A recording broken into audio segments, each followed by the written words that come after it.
चवीच गोकुळ लई भारी। गोकुळ दूध आणि दर्जेदार दुग्ध उत्पादने, चव आहे कोल्हापुरी, गोकुळ लई भारी। त्या प्रकरणामध्ये 3 प्रकारच्या चौकशी सुरू आहे। या चौकशीमध्ये जो कोणी दोषी आढळेल त्यावर आम्ही कारवाई करू। त्यामुळे सध्या आपण जर पाहिलं तर धनंजय मुंडे यांचा राजीनामा डायरेक्टली नाही पण इनडायरेक्टली घेण्यास त्यांनी नकार दिलेला।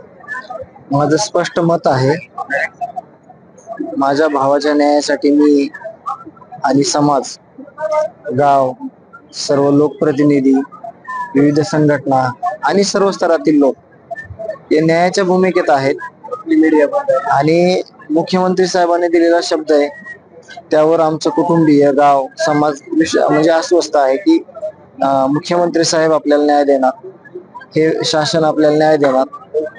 जरी यंत्रणा सगळ्या राबवलेल्या असल्या तरी त्यांना इनडायरेक्टली जर काही अडचणी आल्या तर त्याची जिम्मेदारी ही घेतली पाहिजे।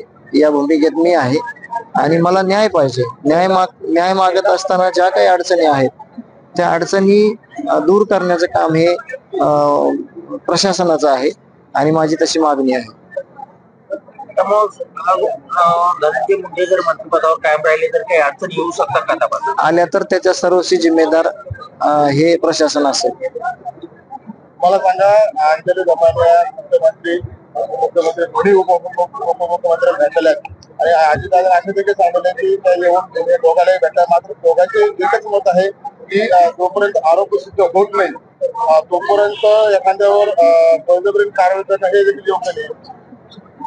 याच्यातले जे आरोपी आहेत ते सुद्धा आम्ही म्हणजे जे गुन्ह्यातले आरोपी आहेत ते देखील असंच म्हणत होते की आमच्यावर काही गुन्हा नाही, आम्ही काही केलेलं नाही, पण आज ते सगळ्या गुन्ह्यामध्ये आहेत।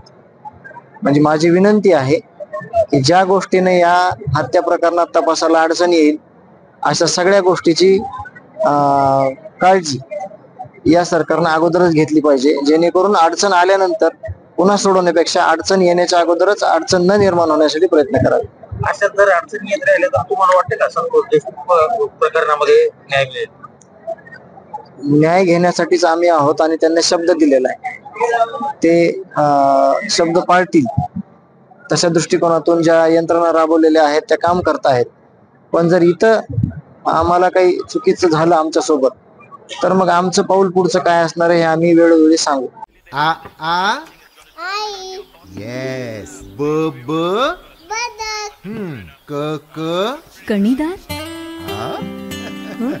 ख ख खमंग ग ग गोकुळ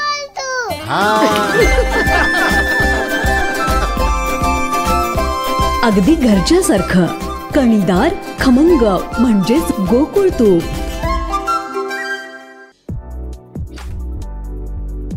ताज्या घडामोडींसाठी RK न्यूजच्या YouTube चॅनेलला सबस्क्राईब करा आणि बेल आयकॉनला क्लिक करायला विसरू नका।